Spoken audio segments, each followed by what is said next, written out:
with my guest Beverly Glazer, who's here pretty much every Tuesday. We're hoping that Linda Goodman can join us today, a little technical issue. And with that said, our word of the day is emotion. And we depend on chat to support us and direct us and make us as relevant as possible. So chat's wide open. If you have an opportunity, love to hear what your thoughts and insights on emotion is. And with that said, I'll turn it over to Beverly. Beverly, why don't you bring everybody up to date and share what your initial thoughts on emotion? Oh boy, I don't know if you want me to share my initial thoughts on emotion, Don. Okay. Okay. But I will share and I will be really vulnerable here. Yeah, first of all, we're all a basket case, right? Everything is emotions. And right now, we were talking to Linda. Mhm. So Linda, I'm sure, is so stressed out. And this is technology, and it is what it is. And what happens? You get stressed, and that's an emotion, right? We feel it. We feel it in our gut. The thing is, the difference between emotion and feeling, there's two different things. We all have the same emotions, but we all have different feelings. And this is why when you mentioned our subject is emotion, emotion is brought into everything. And emotion is what I deal with every single day, Mhm. every single day. And we all have these feelings. We can't stop it. It's hardwired. It's in our DNA. And so what's going on is because it's hardwired, there's certain fears that we all fear. And that would be certain emotions that we all fear. That would be joy. That would be fear. That would be like disgust, feelings that, don't like it, those kind of feelings. Surprise, that's another one. Anger, oh, big time. Happiness, joy. These are hardwired. All of us have it. So even the person with the deadpan, okay, he or she has got it too. And we can't help that. So we respond to it. Mhm. And the problem is, though, that how we interpret it, that's my game, is completely different. Some people can interpret it differently. Some people's feelings for other people's emotions are huge. Some people, as you know, are over the top. And Catherine Chadwick can certainly speak to that. Mhm. And you can become an emotional basket case, and we see those people and they cannot deal, or we have empaths where emotions are everywhere. And so we very often can't deal with people that have too much emotion or, not enough emotion. And it all depends on how we ourselves do that interpretation. And we see it, we feel it, and we pass it on to other people. And this is where energy comes in. And the energy that we emit goes out to other people, and they get that feeling too. And that's why sometimes you say, if you're an introvert, oh, that's too much. They're coming on too strong. And it drains your emotion. It drains you. It drains you feeling they could suck you up. So we have to know what's right for us. We have to know what we put out, and we could be turning people off completely just by the energy that we put out. And so to talk to that, we can go on and on and on. But I also want to share, Don, I'm a basket case today. Mhm. Okay. Why is that? Filled with all kinds of emotion. You may not want to know. Okay. But Oh, I will share. yeah. Okay. Then. I will share. Okay. Because it's fair and we all suffer emotion, right? And what happened was my brother-in-law, who has, and I may go into tears, who's had Parkinson's for many years, has died today, Oh, last night. sorry. So, yeah. So this is where emotion comes right down, and everybody can feel everyone's pain. And that's what makes us human. Our emotions, only our emotions make us human.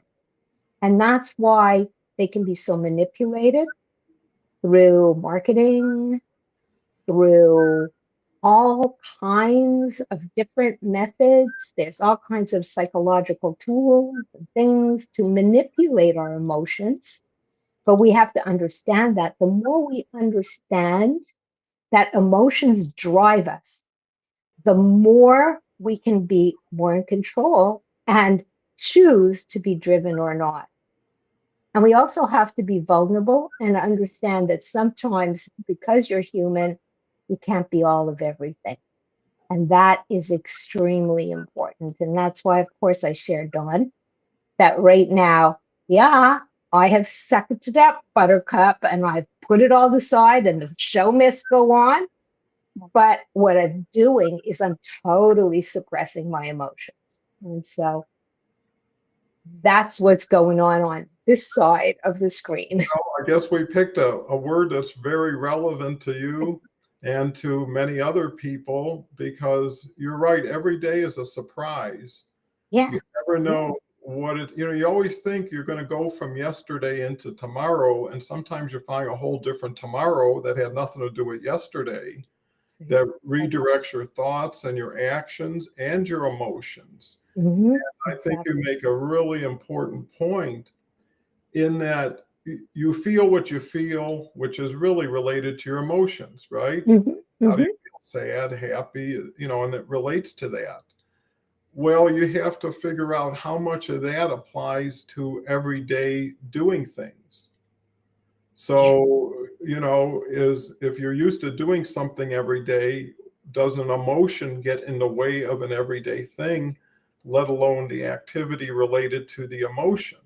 Right? Because there's an action or situation that created that emotion. Could have been a comedian, could have been, a scary movie.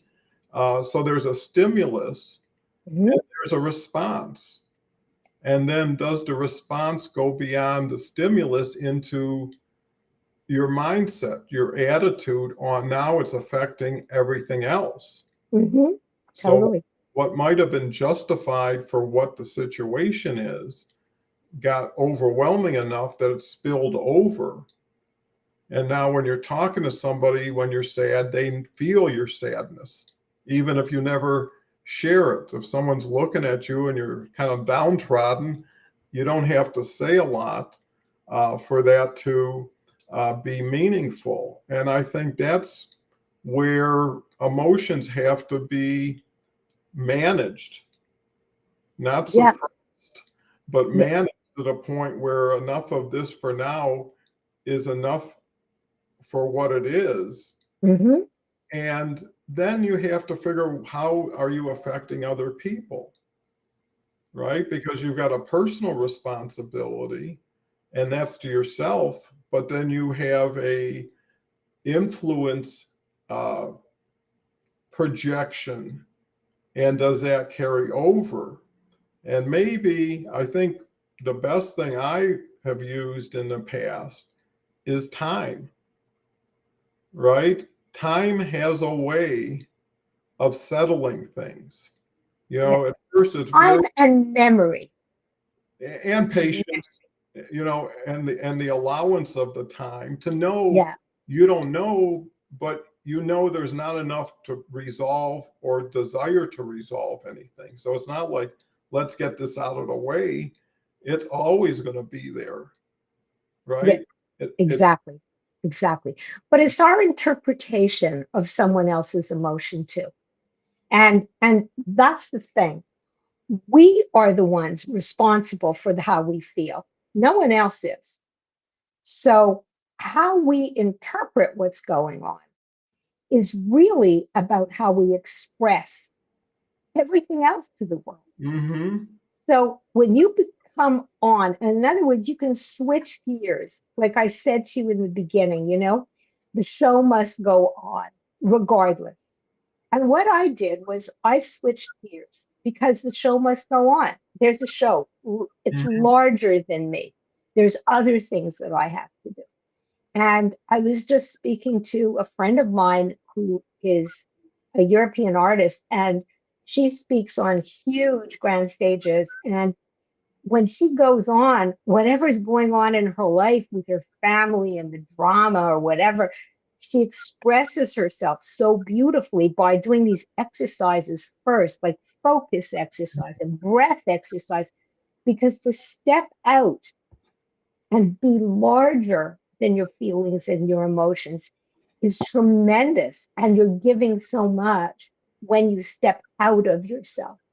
So, but there is a time for you too. And I think everybody has to understand that there's certain times, like grief, like fear, like trauma, like anything that's really affected your emotions to an extreme, is to say, whoa, I have to step back. I have to step back.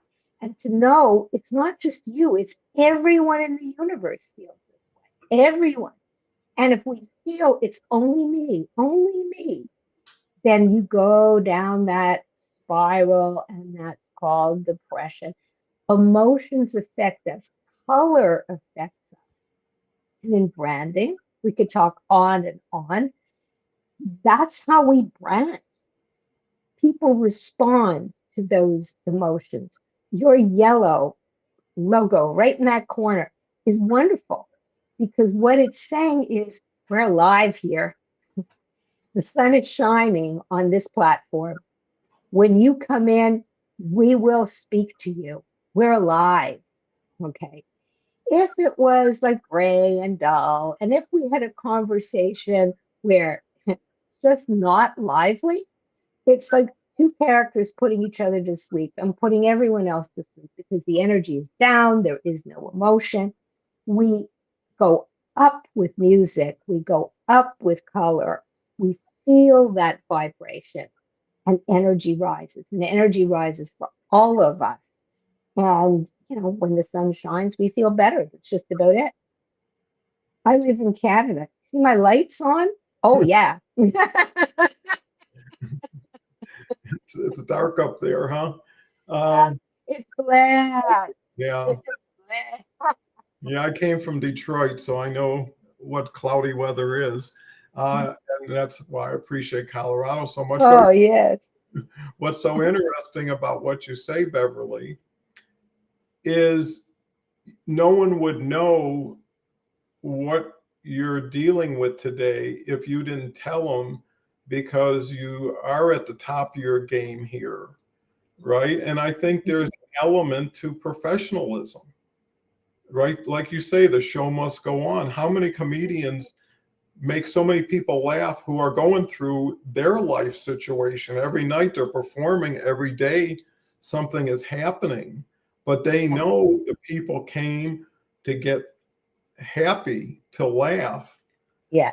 Yeah. It's not their position to overstep themselves and bring them into something they don't have any desire to be into. Yeah. And I think that's where honesty and authenticity are always the same thing. You can be authentic, but you don't have to be totally honest about everything, right? You can be honest enough. And I think when you're that way, it's conditional. The other big thing is really looking at whatever it is and saying, fast forward where I'm at and how I'm Mhm. dealing with it and how I'm at. Can I sustain this for 30 more days or 60 more days? Or when is enough going to be enough? Yes. Yes. You And, know, and and we also have to learn how to ground ourselves.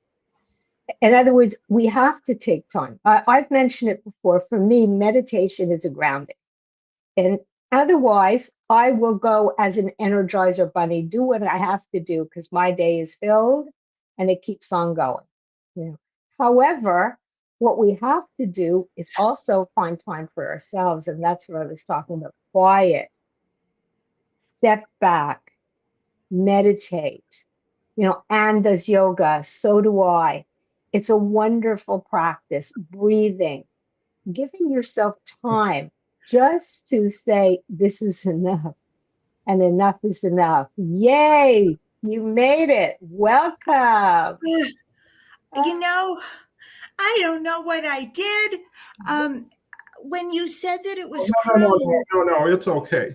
You're here. You're on. Yeah, we're not going to talk. I am so sorry. No one even knows what you think people know. So anyways, to catch up, Linda, Yay. Beverly's been just fantastic. I've been listening. Yeah, top of her game. And, and we actually utilized emotion as the word of the day because we know it ties in with your practice. So let's give Linda an opportunity to introduce herself and really just small context, your first thoughts on the word emotion and maybe how you use it.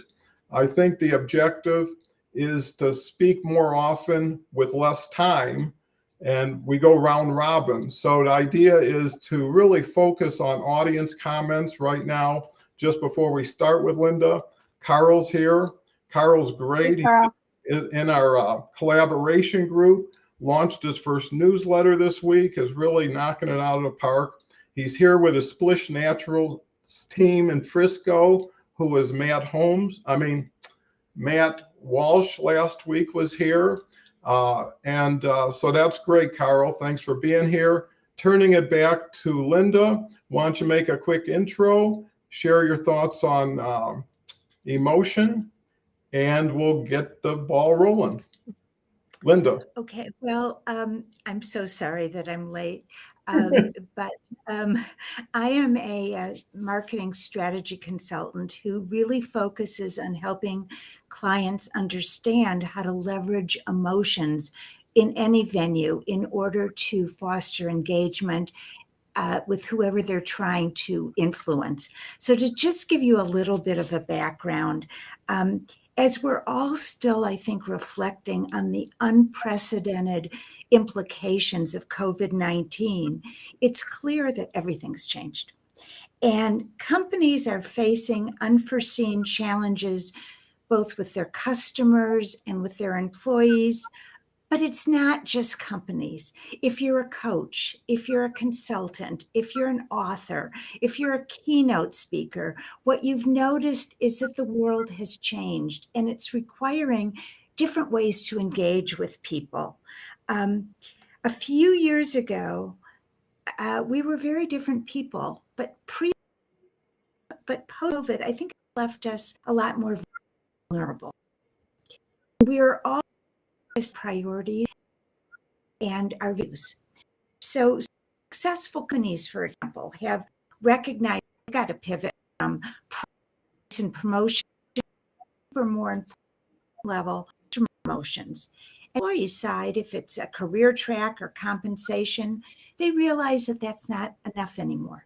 They really have employees who want to be heard, who want to be seen, who want to feel valued. And loyalty is going to be based on that kind of connection. So in particular, businesses historically have embraced statistics and logic because it feels safe, right? It's tangible. You can feel it. You can touch it almost. But it's very risky. And I'll tell you why. There's a pesky thing about emotions. They don't go away. They don't go away because you ignore them. They don't go away because they're inconvenient. Emotions are the prevalent thing that drives our behavior.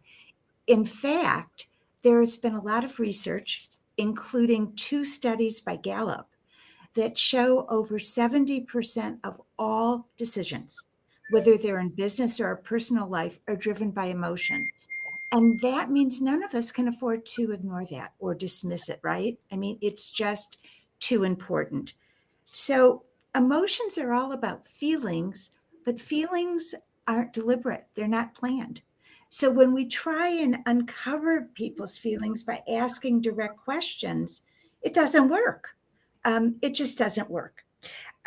So if you ask a direct question, we're likely to give an answer that's going to say, what?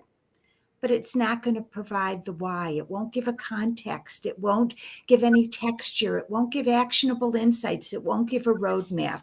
So I'm just wrapping up here, but I think the most important way to get actionable insights is by going in the back door and by asking unexpected, provocative, not intimidating, engaging, open-ended questions. Because with all of us, when we're asked something we don't expect, we don't have a ready answer. So what do? We respond in ways that are the most authentic through narratives. And what bubbles up is what matters to us most. So I'm just going to share one example with you, and then I'm going to circle back. But for those of you who may not know the Bradley effect, in the early 80s, Tom Bradley was the mayor of Los Angeles, and he was running to become the first Black governor of California. And he was ahead in every poll by a minimum of 6 points, and he lost. When people were asked a direct question, they wanted to give an answer that made them look good or smart or politically correct, but in the privacy of their voting booth, emotion took over. And the emotion was they simply weren't ready for a Black governor of their state yet. So we can circle back later if you have any interest in some examples of these open-ended questions, but I'll just wrap up this little intro by saying that gaining an empathetic and an actionable understanding of emotions really requires us to kind of think of ourselves as emotional anthropologists, because what we need to do is dig and dig and dig for insights until we uncover the kind of actionable insights that take us beyond what people say and go into what they really mean. And so that's just sort of an opening for emotion. Sounds like That's a lot of stuff and a lot of valuable insight there. Hope people are taking notes and being able to take advantage of the opportunity to really get experienced views on ways to act in the most beneficial way for as many people as possible. So Beverly. Sure, I'd love to speak to that. Because you're so right, Linda. First of all, yes, we are all emotions. And that's why I kind of primed it in the very beginning. I knew you'd be coming on with this, this type of thing, which is wonderful, because what we do in our everyday life and in our work life depends on its human connection. And we're all the same. We all are in specific areas, but the different feelings are dependent on how we interpret them. So now I call myself a therapist. I am a therapist, actually, but I call myself actually a coach too, because that's what I really do. And I help humans. Humans are in business. So what happens is I do help them to work with teams. And although I'm not a branding expert, I help them with color and all kinds of things, because it's so broad, psychology. So what happens is, you're right, the world has changed dramatically, and people have gotten to have their own power. And I'm sure you agree, Dawn, that when you look back and we start to realize, hey, I'm going to be an entrepreneur. Why should I go back? Why should I have to put up with this? There are other ways now of working.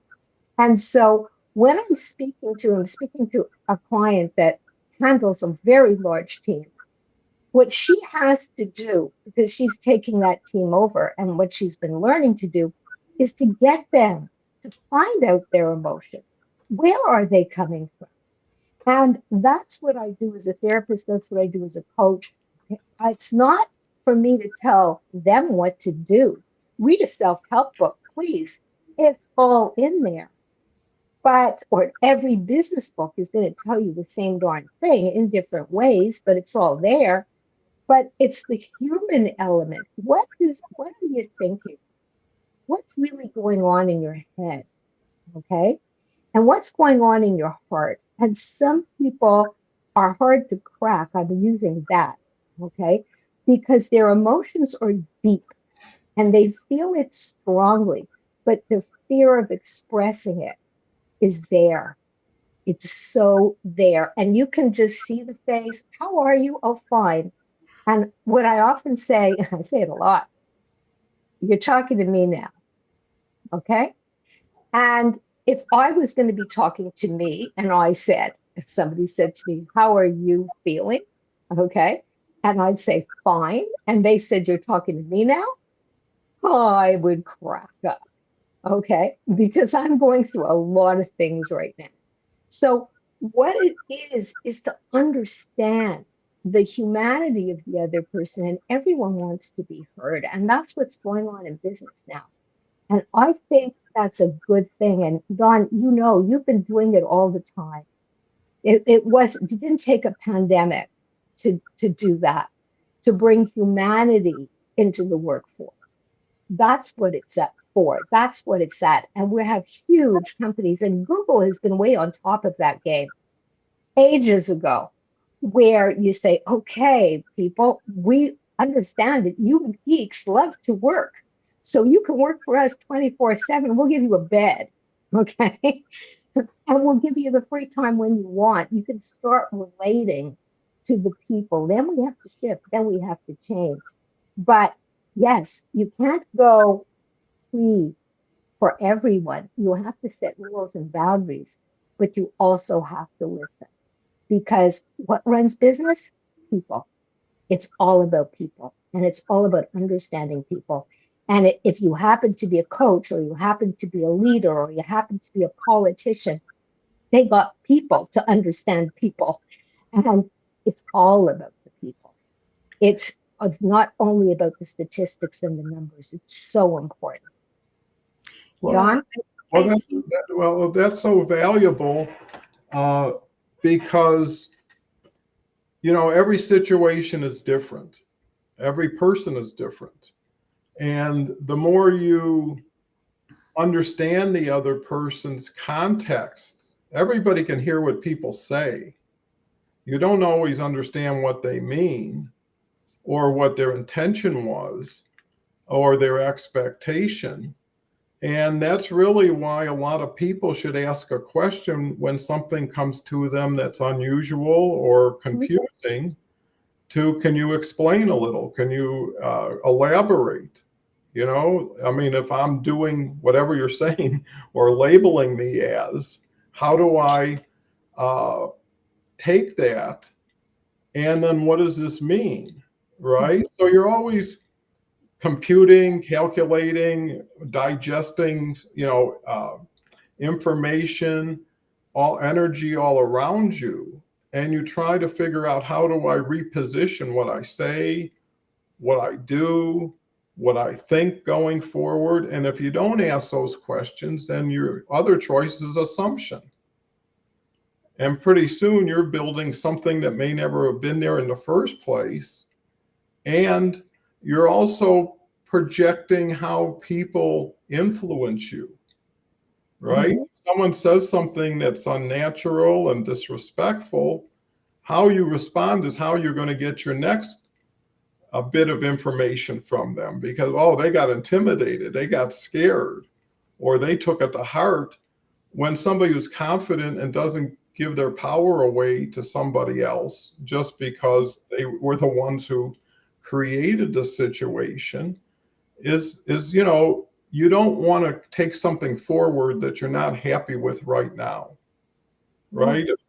And Linda, Linda brought something else to storytelling. Okay. Mm-hmm. We all have a personal story. And in business, it's not necessary to share continuously, but brands have a story. And we buy through that.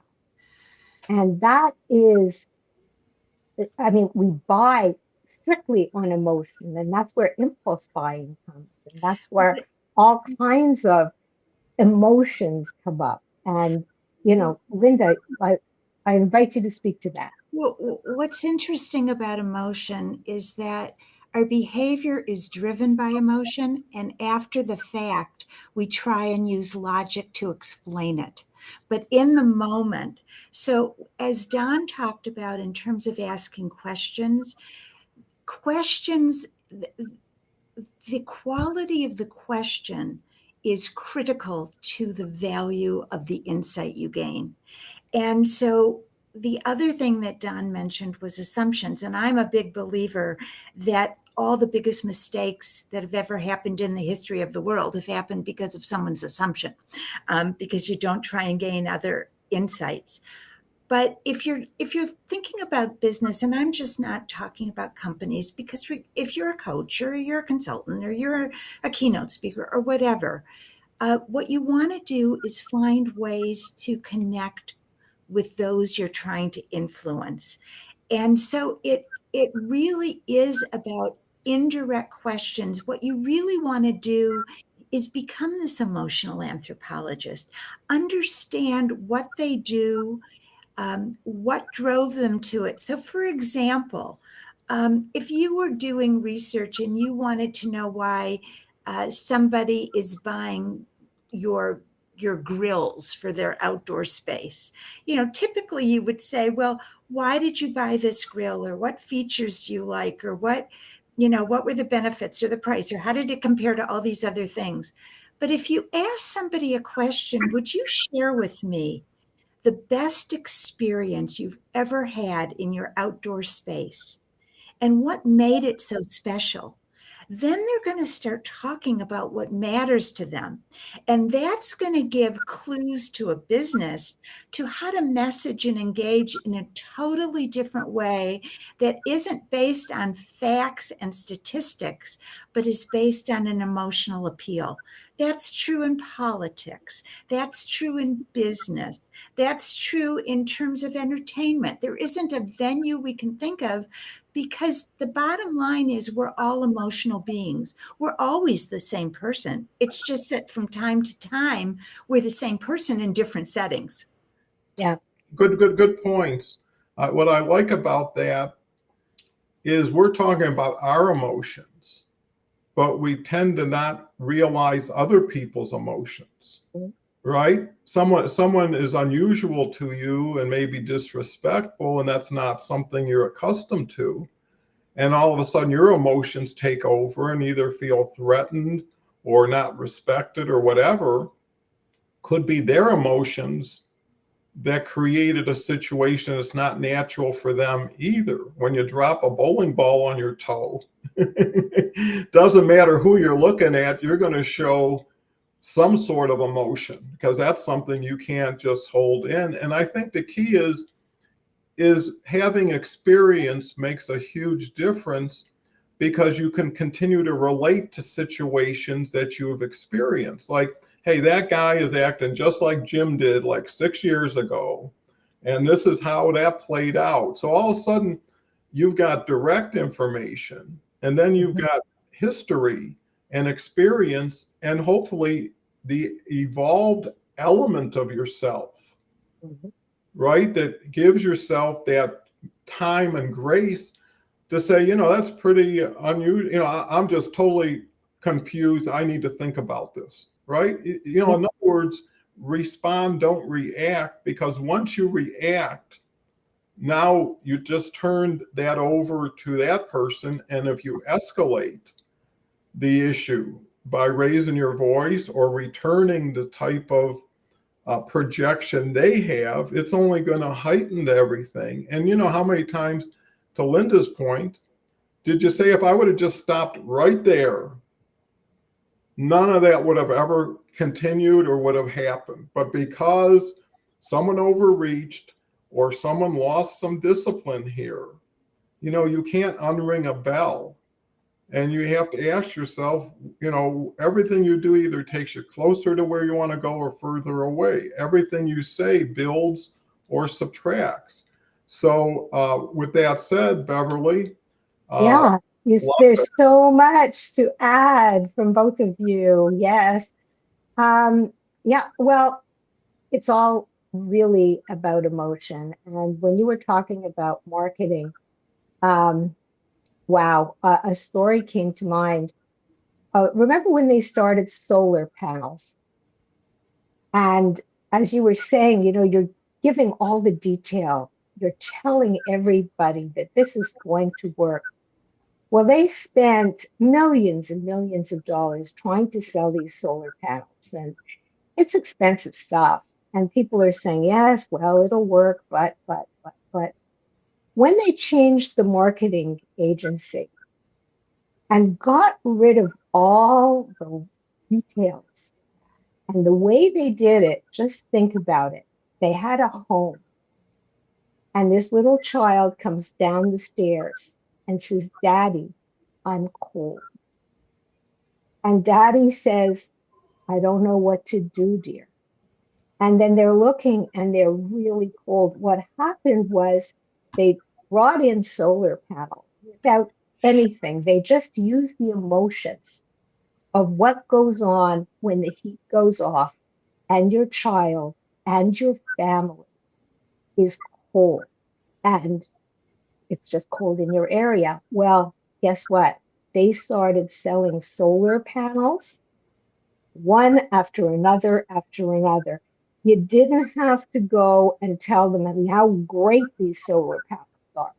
People wanted the help. And that's the thing. It's not about the money. We will spend money. We will find money as long as we know that it's needed, that we can get help. And it's interesting. I've dealt with drug addicts and I tell them all the time, and drug addicts, alcoholics, you name it. I don't have the money for help. But you have the money for a drink, right? Always. You find what you need. And that will be that candy bar at the cash with all the pretty colors that you know you shouldn't eat and you're on this diet, but it's right at the cash and your emotion is just one, or anything else you do. The logic kicks in afterwards. We know. But why don't we do it? Because emotionally we get up. And guess what? Then afterwards we rationalize, don't we? Yeah, well, I shouldn't have, I could have, or maybe yes, or maybe no. Whatever. It's all emotion. We are a bundle of emotion. Well, I let's go. think there's two aspects of emotion. And one of them, as Don and Beverly have talked about, is our emotional reaction. You know, we hit our toe, we act remote, you know, we have an emotional reaction. What I think is important on the other side, and what I like to talk about, is that from a business perspective, again, it doesn't matter what your business is. Yes, we're all emotional beings, but from a business perspective, what we want to figure out is how to gain emotional insight. It's the emotional insight that's an actionable insight that across a spectrum will give us a direction in terms of either how to position something, how to message something, how to prioritize something. So it's not just, yes, we all experience emotions, but that only takes it part of the way. If from a business perspective, we want to know how to leverage that. You know, how do we gain an understanding and an insight about what that emotion is? So, for example, Don talked about assumption, and I have found in my work that a lot of mistakes happen when people understand the broad brush, but they don't get the nuance. And often it's the emotional insight as a nuance that will cause a company or a speaker or a coach to pivot from going in one direction to another, because that insight, that actionable nuance, is so important. So it's a matter of yes, we're recognizing we're all emotional beings. That says to me that we want to go beyond just statistics and logic. That serves a purpose, but then we want to embellish that and understand and gain an actionable insight into what do these emotions mean in terms of how we translate them into action. Okay, well, those are some very important points, and I think, you know, it's starting to be easier to understand and to integrate some of these thoughts and ideas and measure against how you do things, right? So it's all comparative. You know, it's not absolute. Well, you know, I could have done a little bit better. I could have used one different word, would have changed that. And you can see that when you text. If you're emotional and then you decide to jump on and start sending a text and you decide, hey, let's sleep on this and hit send tomorrow morning, no one's going to Good. at 2 a.m. anyways. Mhm. And then you look at it and you tend to soften it up and just say, what did I mean to tell that person? Not how did I how did I make them feel awful and then give them the bad news on top of it. But before we switch back to Beverly, want to recognize Carl's here. We shared that. Kelly's here. Kelly's here every Thursday, is starting to be here every Monday. Been an anchor here for about 11 months, and we're starting to come together in this new live stream network. Me and Harvey and Kelly have been talking about it and now putting it into action. So things are going to really change the first of the year. We've got a LinkedIn user. I can't tell who it is, but I know it's a veteran. Hello to all. Had my monthly veterans group meeting this morning.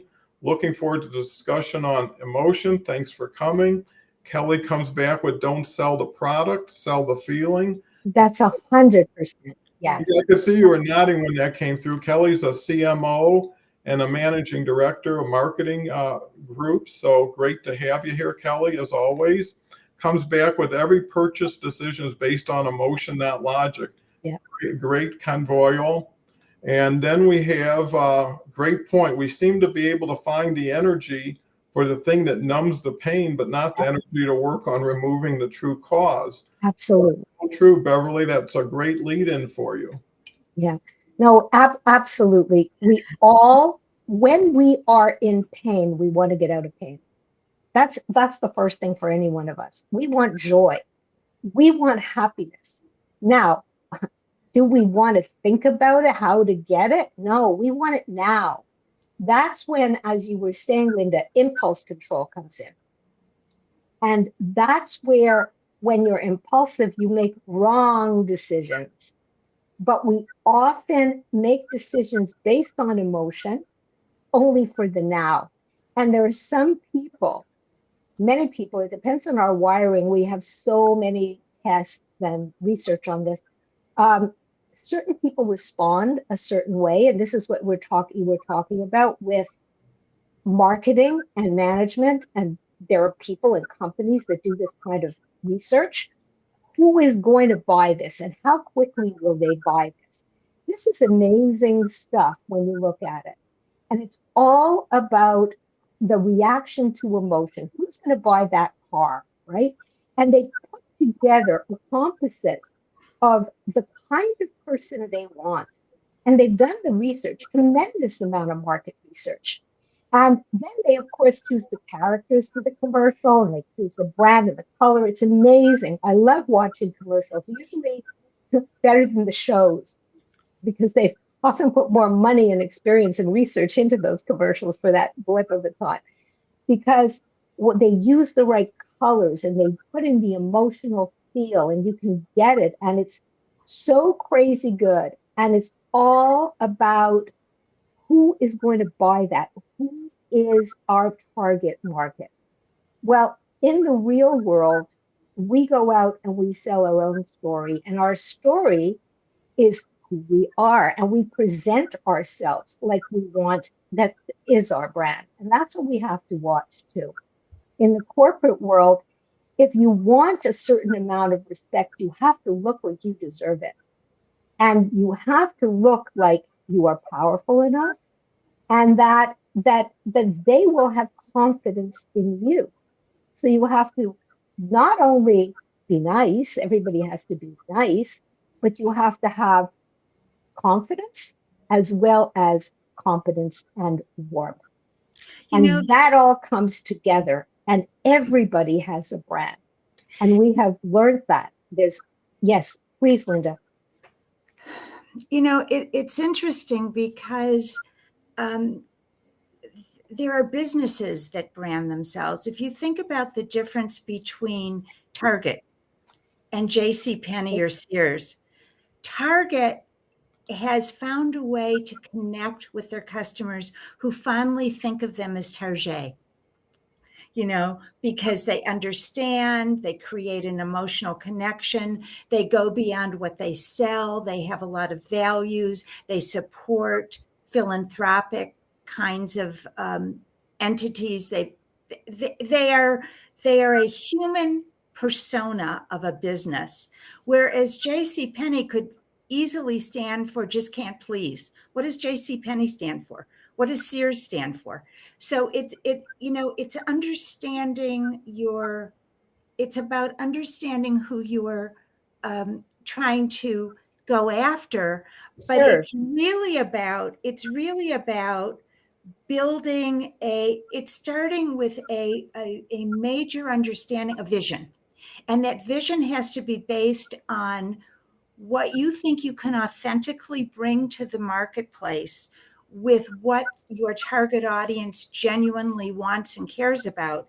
And that's based on understanding and gaining an emotional insight into who you're trying to engage with and what it is that, I think. So there's a lot of specifics we could talk about, and there's also the big picture that we could talk about. Well, those are wonderful points. And, it brings to mind that book, The Millionaire Next Door, that was really popular a few years ago. And what was interesting is all of the beliefs or assumptions the general public has about what it is to be a millionaire or wealthy didn't prove out in reality. The wealthiest people were buying cars after they were 3 years old. They were usually in businesses that actually junk businesses were the number one category, and they weren't wearing Rolexes. They found out the average watch was like $40. Why did these people make so much money? Because they invested in things that would return in the future versus spend in the present. And Madison Avenue gets people overstimulated. Yes. They show you, even when cigarettes were legal to be advertised, they show lovers running in the field, catching each other, and everybody's having a great time. And you can apply that to alcohol today. Everything. But not everybody is having a great time. Not everybody ends up going to a great party with wonderful people on a super yacht. But when you're sitting at home and you're a lottery ticket type of person, right, where you're looking just to pay something and wait for it to come to you, versus actually work. And I think work is a big part of mastering your emotions, working on them, right? Because it's a two-edged sword. They can be a real virtue and benefit and attribute, or they could be taking you down just because you don't know how you're looking, and you're trying to also model and mimic the people you think, right? Exactly. Like everybody thinks money's the answer, and they've never had any, right? Until they get it, and they find. And that's a created story. Like, what does a millionaire look like, right? Mm-hmm. Comes from the movies. It's all a portrayal. And then we mimic and take a look now. We are glutted with social media, just glutted with it. And everybody's an influencer, and we have followers all over. And it's all branding. Does the influencer really, does she become that brand? Not really. I think of Dolly Parton, and I absolutely love her business acumen. And what she does, what she used to do back in the day, was say, when I go out in the street, I'm not Dolly Parton. Nobody even knows what I look like. But when I get ready for a performance, here I am. I'm Dolly. And she's got her wigs, and she talks about casually all about her operations and surgery and whatever. She's out there, but that's her brand, or Cher is her brand. Or, as you say, J.C. Penney has a brand. Everybody has a brand, but we have a personal brand too, and we have to take a look at that. What do we present to the world? People are watching, people are looking, and that's important. Well, you make such a wonderful point, Beverly, because what it really comes down to is authenticity in an inauthentic world, right? And because there's so much overwhelm of stimulation through social media, everybody ramps it up. Everybody's showing you their private plane, which they don't own.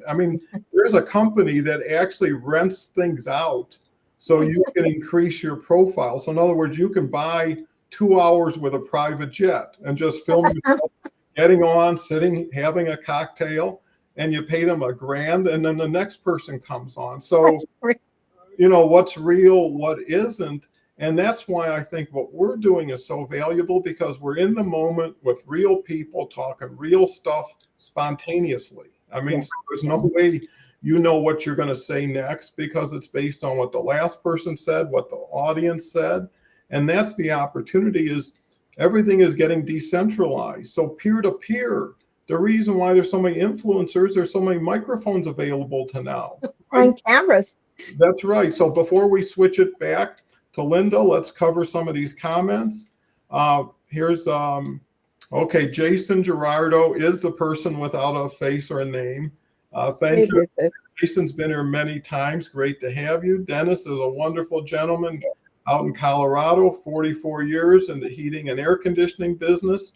I'm here too and happy to hear your wisdom. Thanks for still sharing and caring. For sure, Dennis. Confidence is profidence and helpful to care and share. Thanks for reminding us, for sure. Welcome.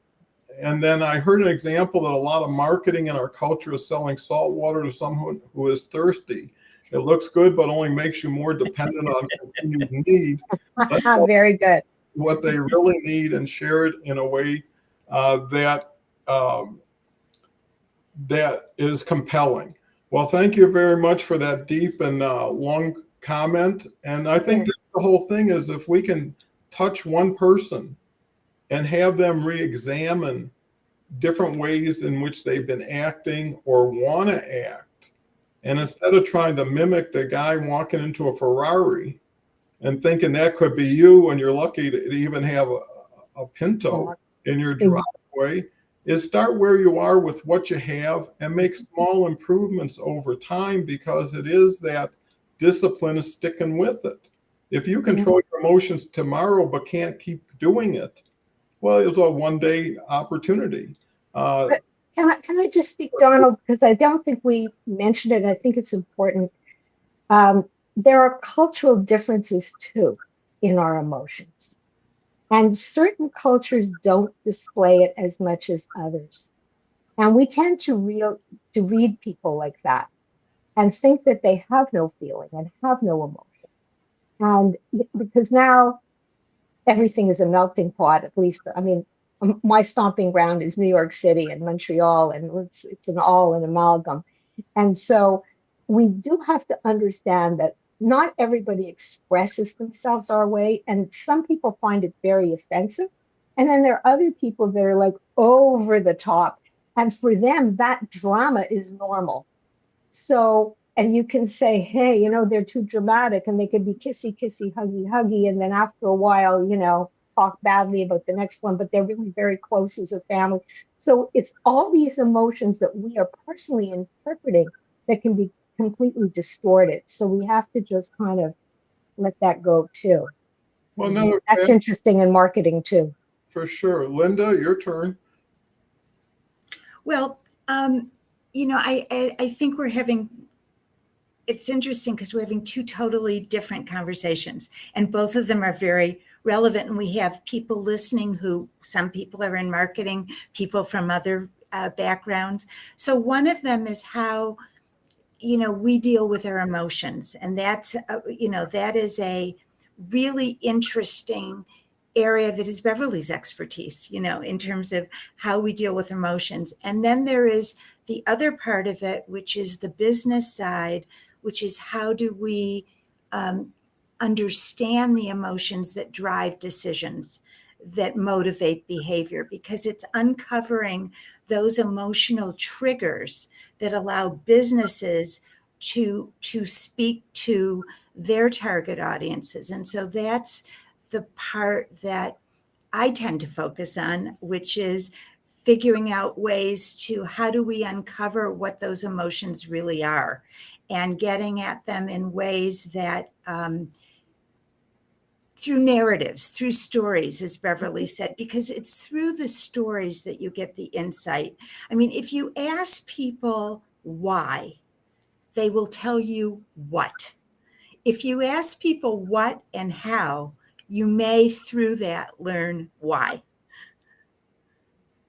Well, I think that's an excellent way of looking at it. And everything we're talking about, especially when you identify a word or a phrase, has different contexts for different people under different situations. And I think when you know that, why would you accept anything as an absolute? You know, knowing it's so dynamic, it's based on situation and position, and you get somebody at the end of the day versus at the beginning of the day when they're bright-eyed and bushy-tailed versus, you know, run down, just can't wait to get home.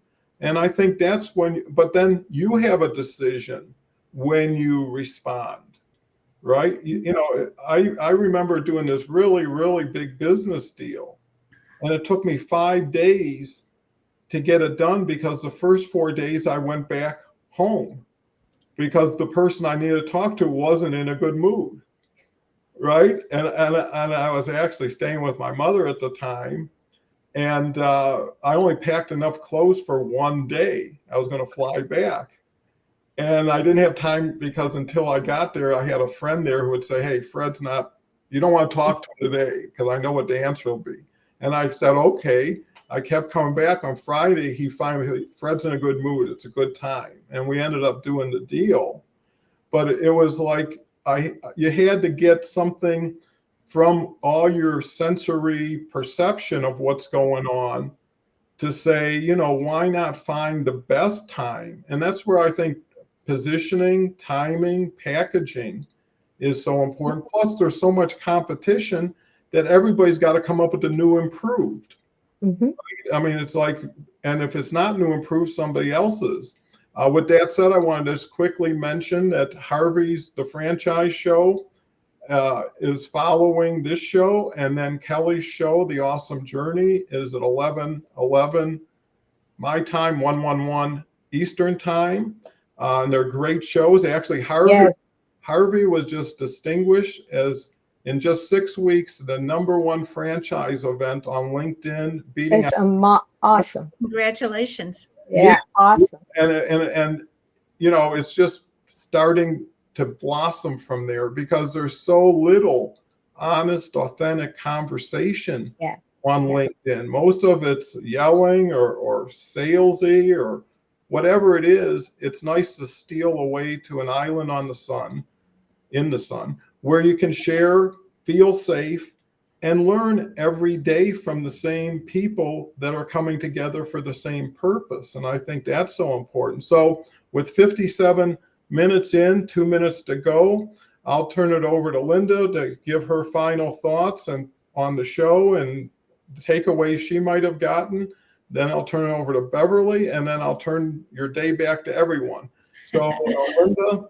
Well, thank you for including me in the conversation, and I hope I was able to provide some perspective, you know, there's on how to use or leverage emotions in business. I mean, I would just say as a parting thought that I believe in, which is why emotions are so much more important, is a quote from Albert Einstein, who, you know, was a scientific genius, and yet he said that everything that counts can't be counted, and not everything that's counted counts.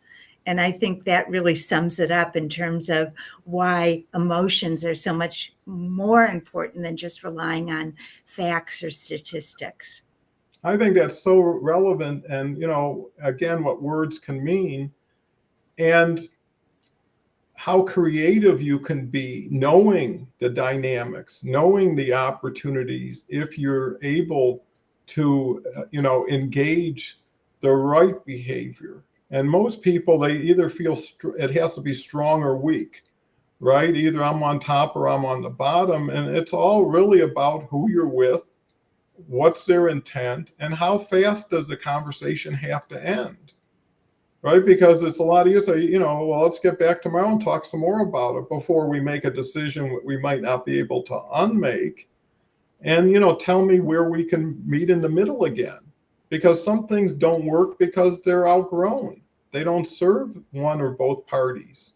So it's time to say, okay, let's throw the cards back on the table, shuffle them up, deal some new hands. But you know what it does show?